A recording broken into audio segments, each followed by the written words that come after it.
Chers compatriotes, chers fidèles abonnés de notre émission AK 243 Mbote Nabino, merci encore une fois de nous recevoir chez vous. Aujourd'hui, comme d'habitude, nous allons commenter l'actualité à Mboganabiso et pour ce faire, nous avons 6 points que nous allons essayer d'analyser pour vous. Alors, aujourd'hui, le premier point, c'est l'accord RDC-Rwanda, l'accord pour qu'il puisse y avoir enfin la paix en RDC. Vous savez que le chef de l'État avait promis qu'il allait se battre pour ramener la paix en RDC. Il s'est battu corps et âme sur le plan diplomatique et il a eu gain de cause. On a eu la victoire sur le Rwanda et nous allons tenter d'analyser tout cela avec vous lors de cette émission. Mais nous reviendrons en tout cas sur l'information que nous avons eue, c'est que M. Joseph Kabila aurait fui. M. Joseph Kabila aurait précipitamment fui Bukavu pour se rendre en Afrique du Sud, là où il a été aperçu. En deuxième point, nous vous mettrons cet accord, nous vous mettrons l'interview de Madame Thérèse Kayikwamba, notre ministre des Affaires étrangères, qui explique cet accord et qui explique les points importants qui régissent cet accord entre la RDC et le Rwanda. Ça sera aussi l'occasion pour nous de vous mettre la courte vidéo dans laquelle vous verrez la journaliste qui s'était rendue en RDC et qui a parlé du bien du président Félix Antoine Tshisekedi et des efforts qu'il fait pour ramener la paix et qui explique également comment les administrations passées qui étaient avant celui-là de président Trump n'ont jamais rien fait pour la RDC et qui explique en tout cas que ça a frisé une certaine forme de complicité.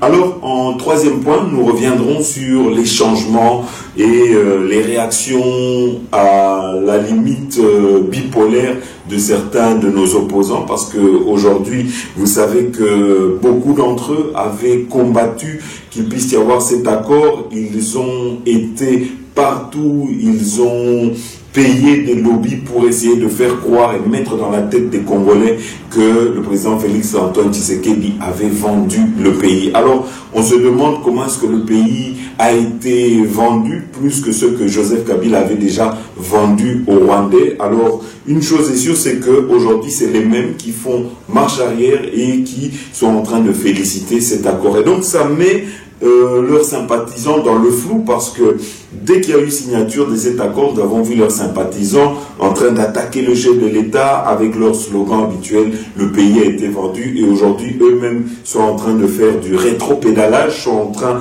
de revenir en arrière et de saluer cet accord. Nous voyons qu'ils sont perdus. Ils ont essayé d'attaquer le président sur le plan de lui faire un coup d'État, de déstabiliser le pays sur le plan de la rébellion et tout ça a échoué et aujourd'hui ils veulent revenir en arrière avec une seule parole, avec un seul mot dans la bouche. Il faut tovanda, il faut dialoguer. En tout cas, Bandeko, moi je pense qu'aujourd'hui l'heure au dialogue est passée.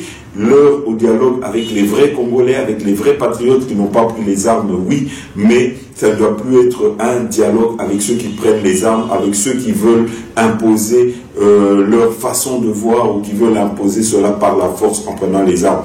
Je crois que ce qui manque aujourd'hui au Congo et aux Congolais, c'est la justice. Nous avons besoin d'une justice pour toutes ces personnes qui ont pris les armes dans le passé, qui prennent les armes actuellement. Il faut que ces gens répondent à la justice et qu'ils puissent être jugés et que leurs biens puissent être saisis. C'est en ayant une telle attitude que vous verrez les choses vont changer dans notre pays. Et je crois qu'aujourd'hui, que ces gens payent des lobbies ou quoi que ce soit, nous devons en tout cas les condamner et condamner de telles attitudes et nous ne devons pas accepter de nous réasseoir avec des gens qui ont trahi le pays. En quatrième point, nous reviendrons donc sur les propos de la Benchole. Vous savez que ce sont des Dupont. Aujourd'hui, la Benchole a le même discours, le même langage que cette opposition qui avait pris les armes aux côtés de Joseph Kabila et qui s'était allié avec nos ennemis, avec le Rwanda, avec le pays agresseur. Aujourd'hui qu'ils ont échoué, aujourd'hui qu'ils sont contraints de quitter Goma, Bukavu et que les soldats rwandais doivent rentrer chez eux, eh bien nous voyons, ils font demi-tour, ils ont totalement échoué et aujourd'hui ils veulent nous contraindre au dialogue. Et ce qui est encore pire, c'est que sans gêne, nous voyons la Benchole qui essaye de dire que cet accord, si aujourd'hui il y a eu signature, c'est parce que on a eu le même langage que lui. En tout cas, c'est honteux et c'est triste parce que nous sommes en train de voir une certaine forme de sorcellerie de la part de l'abbé Nchole. Comme on dit, l'habit ne fait pas le moine. En tout cas, nous sommes étonnés de voir que ceux qui ont combattu, ceux qui se sont alliés, qui se sont rapprochés avec la rébellion, aujourd'hui veulent s'octroyer cette victoire et dire que c'est leur victoire pendant qu'ils ont tout fait pour essayer de contraindre l'administration de Donald Trump de ne pas soutenir cet accord, de ne pas soutenir qu'il puisse y avoir signature d'un accord de paix. Alors c'est l'occasion pour nous, peuple congolais, de leur montrer et de leur dire en tout cas que nous ne sommes plus dupes et que leur jeu, nous le voyons venir et qu'aujourd'hui, nous sommes capables de voir leur jeu et de le voir en face. Alors, en 5e point, nous vous mettrons une vidéo et paix à son âme à Dakumuda Newman. Vous savez qu'il est l'un des seuls qui avait prédit qu'il y aurait cette paix.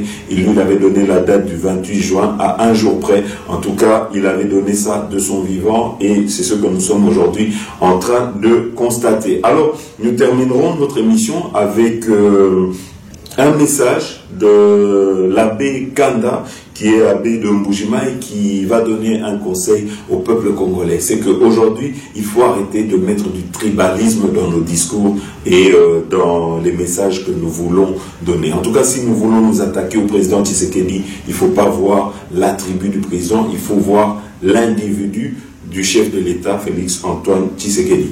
Voilà, chers compatriotes, alors pour Nabandeko Oyo qui nous découvrait pour la première fois, qui voulait nous soutenir, en tout cas avant de commencer cette émission, je vous invite à appuyer sur le bouton j'aime, ça permettra à rendre notre émission plus visible et nous allons vous mettre la vidéo qui va vous indiquer quoi faire pour nous soutenir. Bolanda.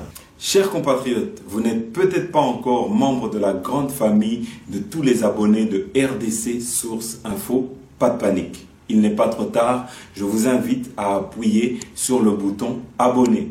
Appuyez également sur le bouton notification. Ça vous permettra, lorsque une de nos émissions sera mise en ligne, vous serez directement informé par YouTube. N'oubliez pas d'appuyer sur le bouton j'aime, ça nous donnera une bonne cotation auprès de YouTube et ça rendra nos émissions plus visibles auprès de nos autres compatriotes. Donc, je répète, nous avons 3 actions à faire. Le premier, abonnez-vous. Deuxièmement, appuyez sur le bouton notification. Et troisièmement, appuyez sur le bouton j'aime. Ainsi, vous ferez partie de ceux qui encouragent et soutiennent RDC Source Info et vous nous encouragez à continuer à vous informer. Voilà, chers compatriotes. Alors, premier point, Nabiso, vous savez que le chef de l'État s'était battu et avait dit qu'il fallait qu'il puisse ramener la paix en RDC, qu'il se battrait corps et âme pour amener cette paix. Nous avons vu sur le plan diplomatique, nous avons été soutenus par plusieurs pays grâce aux efforts qu'il avait mis en place. Nous avons vu la plupart des pays de la sous-région nous ont soutenus. Mais aujourd'hui, nous voyons dans le comportement de certains Congolais animés de mauvaise foi, les mêmes qui avaient dit il faut que le président puisse négocier avec les ennemis pour amener la paix. Quand le président a négocié avec eux, nous les avons vus comme des girouettes. C'est les mêmes qui sont revenus en disant que le président a trahi le pays a été vendu par le président Félix Antoine Tshisekedi. Alors, je suis un peu déçu de voir que certains intellectuels reprennent même ce discours. C'est un discours à la Boketchou, c'est un discours en tout cas de personnes qui ne réfléchissent pas beaucoup parce que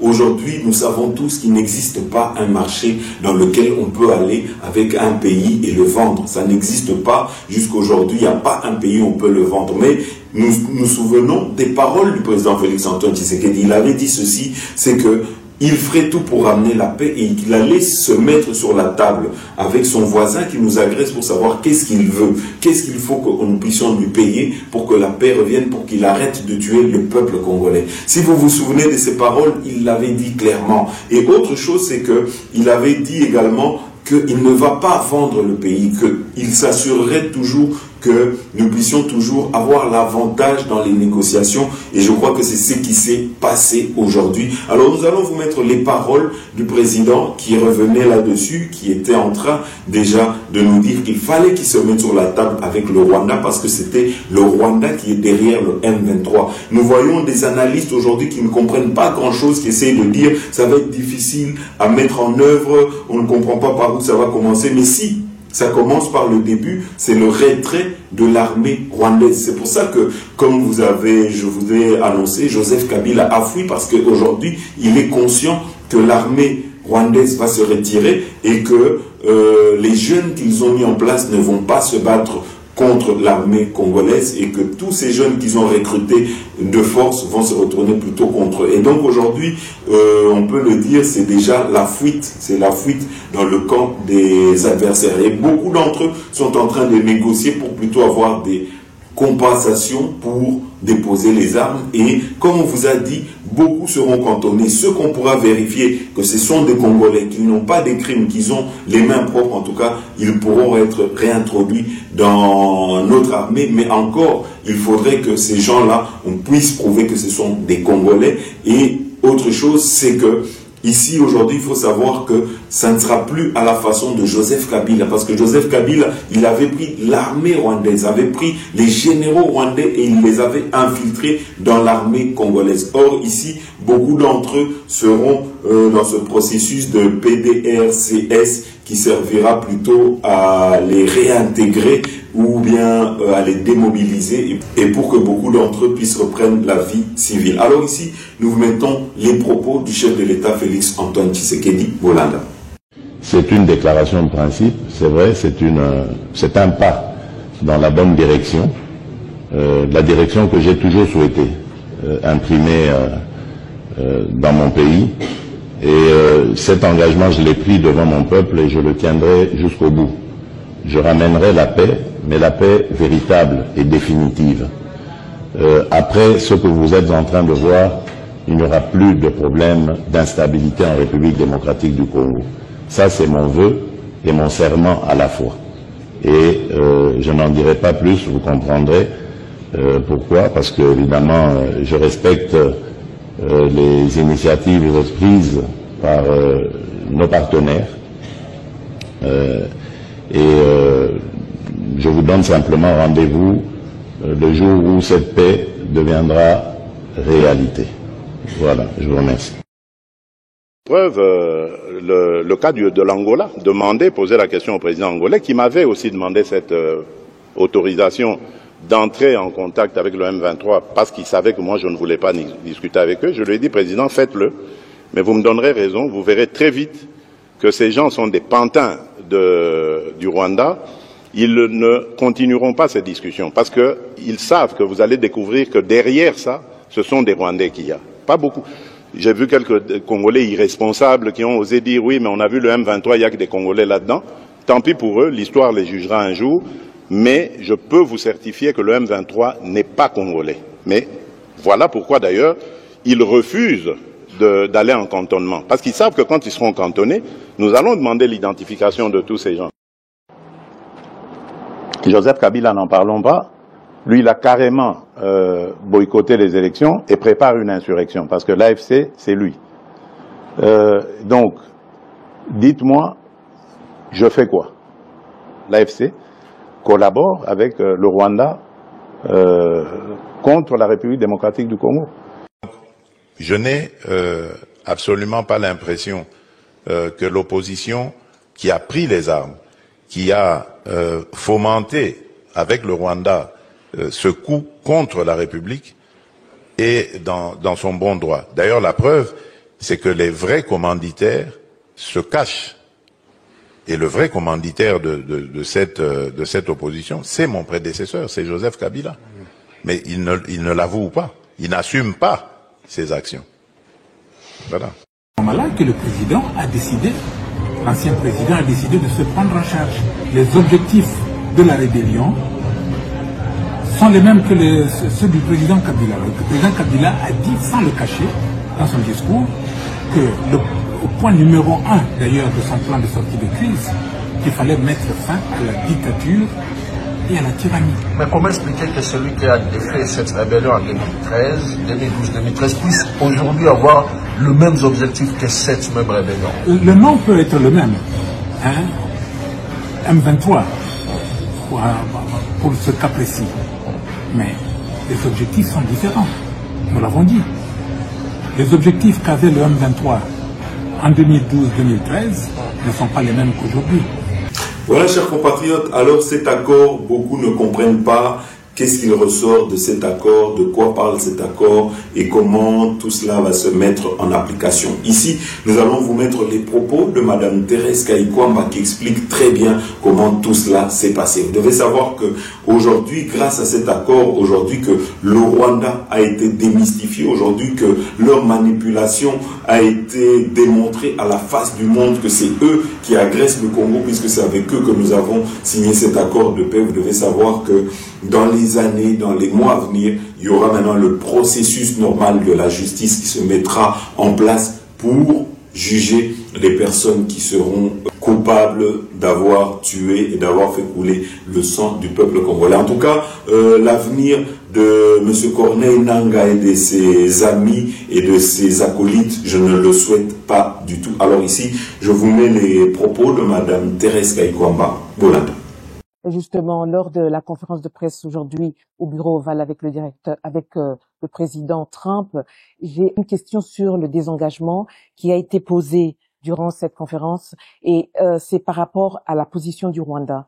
Pendant la conférence de presse du président Trump, le ministre rwandais des Affaires étrangères a semblé affirmer que le retrait des troupes rwandaises de la République démocratique du Congo est subordonné à la neutralisation des FDLR, on comprend les forces démocratiques de libération du Rwanda. Même si le président Trump a recadré la réponse du ministre rwandais, que dit l'accord à ce sujet?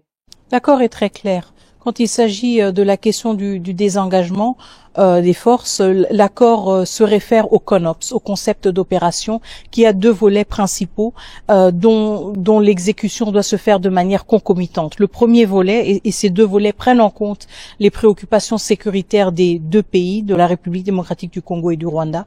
Le premier volet, c'est le désengagement des forces, à savoir les forces armées rwandaises qui sont sur le territoire congolais, et le deuxième volet, la neutralisation des FDLR. Donc la préoccupation principale en termes de sécurité du Rwanda. Et l'accord est très clair là-dessus. Il parle justement du CONOPS comme la boussole, si vous voulez, pour ces questions de désengagement des forces et de neutralisation des FDLR. Et le CONOPS est un document extrêmement détaillé, justement, qui explique de manière très minutieuse comment procéder justement à ce désengagement des forces et à cette neutralisation, et comment aussi en assurer la concomitance pour que les préoccupations des deux pays soient prises en compte de manière continue, mais aussi de manière égale. Madame la ministre, beaucoup d'eau a coulé sur le pont avant la conclusion de cet accord. C'est d'ailleurs ici le lieu de féliciter justement l'engagement des États-Unis, mais aussi d'autres partenaires comme médiateurs dans cette crise entre la République démocratique du Congo et le Rwanda. On pense notamment au Qatar, à l'Angola et au Kenya pour ne citer que ces pays. Cependant, certaines voix s'élèvent pour dénoncer une paix obtenue au prix du bradage des minerais stratégiques de la République démocratique du Congo au profit des États-Unis. Que répondez-vous à ce genre de propos? Alors, s'il y avait eu bradage, s'il s'agissait justement de vendre, comme certains le disent, nos ressources au prix de la paix, je pense que nous aurions commencé avec une séquence tout à fait différente. Nous aurions commencé justement à vendre. Mais ce n'est pas ce que nous avons fait aujourd'hui. Ce n'est pas ce que nous avons signé aujourd'hui. Aujourd'hui, nous avons signé un accord de paix dans lequel il n'y a aucune provision sur les questions économiques, sur les questions de minerais stratégiques. Et cet accord est très clair. Il prévoit justement la fondation pour un environnement propice dans lequel on peut aussi envisager un retour, si vous voulez, d'investisseurs, où on peut aussi envisager une économie plus dynamique. Mais nous sommes tous clairs dans notre compréhension du séquençage des choses. Nous ne pouvons pas penser à un contexte économique ou à la signature d'accords économiques sans pour autant tenir compte de la nécessité d'un retour de l'autorité de l'État, sans pour autant tenir compte de la nécessité d'un contrôle rétabli de toute notre intégrité territoriale. Et donc à ceux qui pensent justement que cette paix a été obtenue justement à travers un bradage de nos ressources, je dis non, ce n'est pas le cas. L'accord se concentre sur la paix, il se concentre sur le rétablissement de l'autorité de l'État. Et il se concentre justement sur la création de conditions propices pour une économie dynamique, chose que nous souhaitons évidemment pour nos compatriotes à l'Est et pour tout le reste de la République démocratique du Congo. Et donc nous devons voir cela de manière séquentielle. Et la première séquence pour toute économie qui veut être prospère, c'est d'abord la paix. C'est d'abord l'autorité de l'État. Et c'est ce que cet accord établit et a pour objectif. Après, évidemment, on peut se pencher sur des questions d'investissement, sur des questions économiques qui ont tout à fait leur lieu d'être et qui ont tout à fait leur pertinence étant donné qu'elles offrent aussi pour nos populations des opportunités d'emploi et des opportunités de participer de manière plus active à l'économie du pays. Alors, comme Caroline l'a mentionné, Monsieur le Président, tout d'abord, je veux vous faire savoir que je suis le seul journaliste africain accrédité ici. La Maison-Blanche couvre l'ensemble du continent. Je viens d'arriver du Congo, République démocratique du Congo, hier. Je suis allée voir de mes propres yeux comment les gens se sentent et le message du président, le président Félix, à propos de cet accord de paix à venir. Et laissez-moi vous dire de première main ce que j'ai moi-même constaté. J'ai parlé avec les gens dans la rue, j'ai parlé avec les jeunes. Ils connaissent votre nom. Ils savent qu'un président nommé président Trump travaille dur pour enfin apporter la paix dans le pays. J'ai vu de l'espoir. Ils ont maintenant de l'espoir pour un meilleur avenir au Congo. Ils voient ce que vous faites comme un meilleur avenir pour le Congo. Et j'ai eu l'occasion de m'asseoir avec le président Félix Tshisekedi pour une interview parce que je veux comprendre son esprit, ce qu'il pense, son ressenti sur tout ce que votre administration fait. Et il m'a dit de première main que pendant de nombreuses années, de nombreux présidents américains ont négligé ce conflit. Ils n'ont rien fait. Même moi, j'ai couvert l'administration du président Biden. J'ai insisté à plusieurs reprises sur ce conflit. Les gens meurent au Congo. Ce pays a tellement de potentiel, mais ils ont besoin d'aide parce que cette guerre détruit le pays. Ils ne m'ont jamais donné de réponse. Et il m'a dit, le président Tshisekedi, qu'il est vous n'avez pas idée, il est très reconnaissant pour ce que vous faites, pour ce que votre administration fait. Non seulement lui, mais tout le peuple congolais, ils voient qu'enfin, ils auront de l'espoir. Et le président Tshisekedi a également mentionné à la fin de mon interview que lorsque la paix viendra enfin en République démocratique du Congo, il pense à vous nommer pour le prix Nobel de la paix, car il a dit que vous le méritez. Vous avez travaillé pour apporter la paix dans le monde, pas seulement au Congo, et il est très impatient de vous rencontrer à l'avenir. C'est tellement gentil. Voilà, chers compatriotes, ici, nous passons directement au troisième point. Vous devez savoir que M. Moïse Katumbi, dans un tweet, s'est félicité de la signature de cet accord de paix. Mais nous devons aujourd'hui revenir en arrière.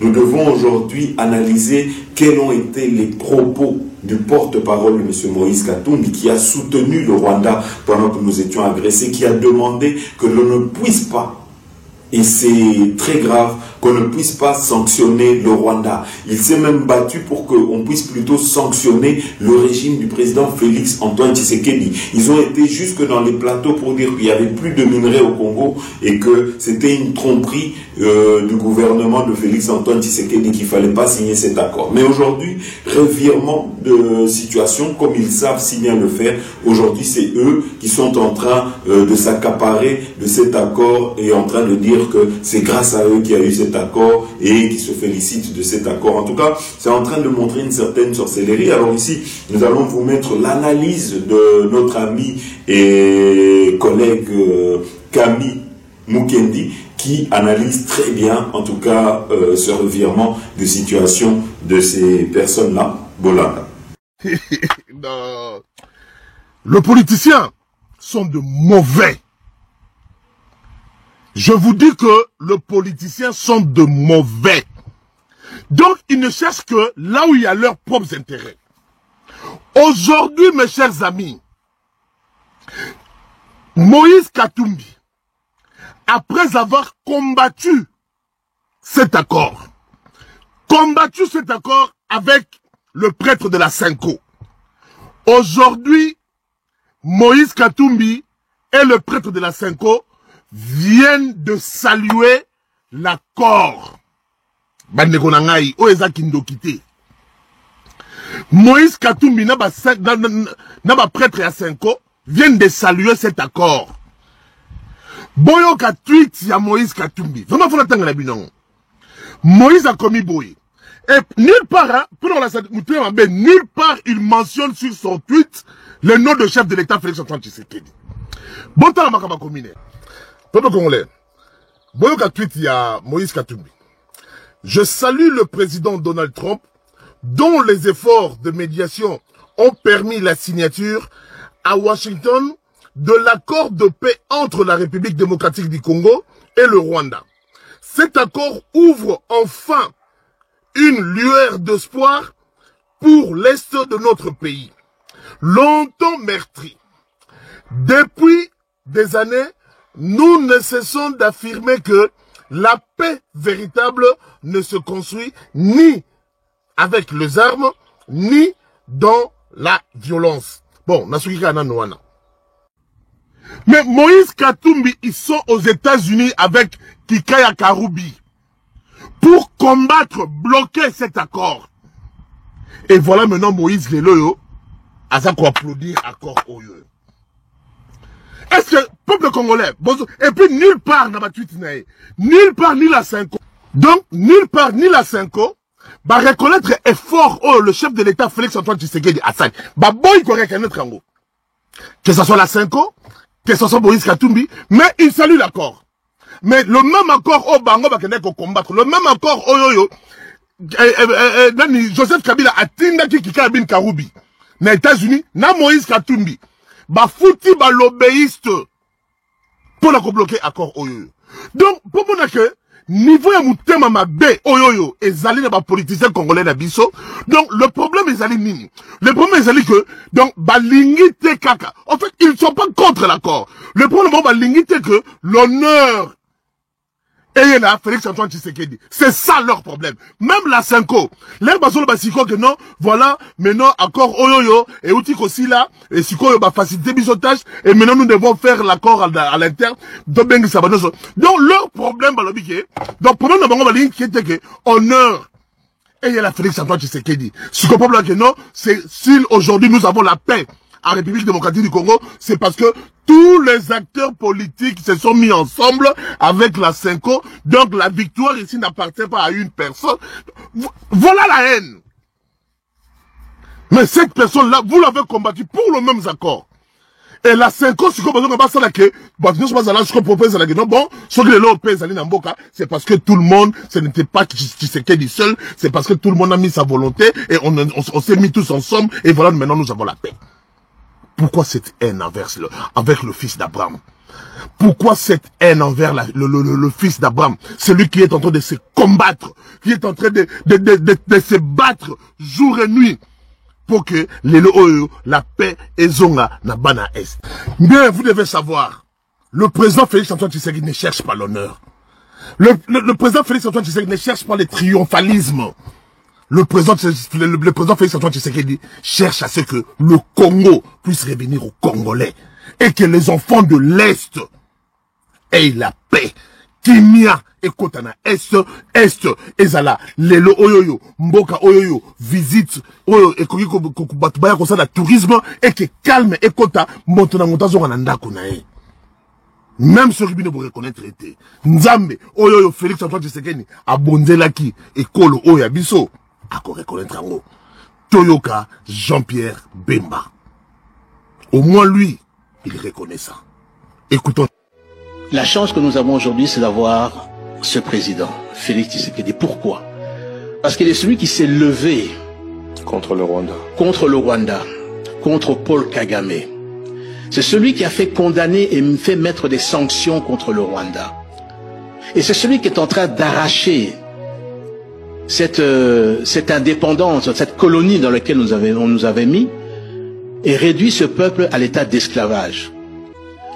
Les générations futures reconnaîtront son passage à la tête de ce pays. Parce qu'il y a eu d'autres peuples dans le monde je ne parle pas du peuple, qui ont connu également cet état d'esclavage, jusqu'au moment où ils ont été libérés par un homme que vous connaissez le nom, Moïse. Je ne veux pas comparer ce qui est comparable, mais je vous dis que Félix Tshisekedi, aujourd'hui, vous allez rigoler de ce que je veux dire, mais il est en train de jouer un rôle important dans l'extraction de ce pays entre les mains du régime rwandais. Pourquoi Hippolyte Kadambe n'a jamais cherché à condamner le Rwanda? Pourquoi il n'a jamais essayé même d'obtenir des sanctions? Pourquoi il n'a pas pu mener les démarches pour sortir de l'embargo au niveau des armes? Pourquoi il s'est tu contre l'agression rwandaise? Vous avez toutes des questions. Vraiment, je donne raison à Jeannot Kabouya, mon ami, Jeannot Kabouya. Je donne raison à Jeannot Kabouya, ce qu'il m'avait dit. Peuple congolais, nous sommes plus bêtes. Nous sommes plus bêtes. Nous voyons qui est pour le Congo, qui est pour le Congolais et qui travaille pour les intérêts des étrangers. Soutenons le président de la République. Soutenons Félix-Antoine Tshisekedi. Nous, Congolais, nous savons qu'il est de nôtres et il travaille pour nous. Voilà, chers compatriotes, quatrième point, toujours dans le même registre, cette fois-ci, c'est les images de M. Labe Nchole que nous allons vous mettre. M. Labe Nchole qui hier était aussi en train de mettre en garde, était en train de faire une contre-campagne contre la signature de cet accord. Aujourd'hui, c'est le même qui est en train de dire qu'on a repris leurs paroles, qu'on a repris leurs idées et que c'est grâce à ça qu'on est arrivé à cet accord. En tout cas, aujourd'hui, ces gens n'ont plus honte. En tout cas, ces gens ne se cachent plus, ces gens ne cachent plus leur sorcellerie. C'est triste de le dire, mais on ne peut pas le dire autrement. En tout cas, de voir des personnes qui ont combattu, qu'on puisse arriver à cet état de fait, aujourd'hui, essayer de prendre ça pour eux, de prendre cette victoire comme si celle-ci était la leur. Alors nous allons vous mettre leurs paroles, comme ça vous allez écouter vous-même comment ces gens-là, en tout cas, sont sans gêne pour l'âme. Cet accord doit positivement être salué parce que, comme a dit le révérend Eric, ça nous facilite les choses. Et puis, bon, moi, ça me fait plaisir parce que ça nous donne finalement raison. On a été critiqué quand on avait avancé la nécessité de parler avec tout le monde, y compris avec ceux qui ont pris les armes. On nous a traités de traîtres et je crois que maintenant que l'État congolais s'est engagé clairement dans cet accord-là, montre clairement que le père spirituel avait raison. Évidemment, nous, on voyait d'abord les choses commencer par au niveau national et puis au niveau sous-régional. Et au niveau sous-régional, c'est d'ailleurs l'aspect le plus compliqué. Mais là, je crois que la tâche nous a facilité. Mais je voudrais surtout dire que, étant donné que l'accord intègre pour parler entre le AFC M23 d'Oua et le gouvernement, c'est déjà un dialogue congolais. Alors là, je crois que ça montre aussi la pertinence du dialogue national, parce que il ne faudra pas donner comme message on peut dialoguer qu'avec ceux qui ont pris les armes. Ça, c'est très dangereux. Et je suis content que les choses évoluent justement dans le sens qu'il faudrait suivre pour arriver à une paix durable. Voilà, chers compatriotes, alors ici, dans un registre, je dirais, plus spirituel, nous allons vous mettre les propos de Dakumuda Newman, ex-chanteur qui s'est reconverti, qui est devenu un prophète chrétien. Ici, vous devez savoir que beaucoup d'entre nous, et chaque humain, en tout cas Dieu, lui a donné un don. Et c'est à chacun de savoir quel est le don qu'on lui a donné. Ici, son don, c'était un don de prophétie. Il avait prophétisé qu'un 28 juin, et ici, à un jour près, en tout cas, il y a eu signature de l'accord de paix. Et nous n'allons pas nous attarder à parler longuement. Nous allons plutôt vous mettre ces paroles. Comme ça, vous allez voir vous-même qu'il avait tapé juste. Voilà. Le jour où nous allons poser les drapeaux blancs, le 28 juin, Le 30 juin, ça sera la fête de l'indépendance. La vraie indépendance, cette fois-ci. Le 30 juin. Le 23 juin, ça sera la date, la fête de la commémoration de l'alliance entre Dieu et la RD Congo qu'avait fait notre président de la République au stade des Martyrs. Les jours-là, il y a une alliance qui a été faite. Ça sera le 23 juin. Le 28 juin, je reviens encore pour te dire que c'est la fin de la guerre. La guerre va se terminer bien avant. Ça va se terminer bien avant. Comment ça va se terminer, moi et toi, nous ne le savons pas. Je ne sais pas comment ça va se terminer. Mais acceptons que ça va terminer le 28 juin. Dieu y sait. Les drapeaux de RD Congo va flotter du côté de la RD Congo. Le drapeau du Rwanda va flotter du côté du Rwanda. Que Dieu vous bénisse. Prions pour ça, élevons Dieu pour ça. Je suis le pasteur Christian Kimbukusu d'Akumudala, Newman, le serviteur de Dieu, pasteur congolais. Je vous aime. Tout se pèlera. Tout se pèlera. De la part du Seigneur. Tout se pèlera. Nzambazaya solo.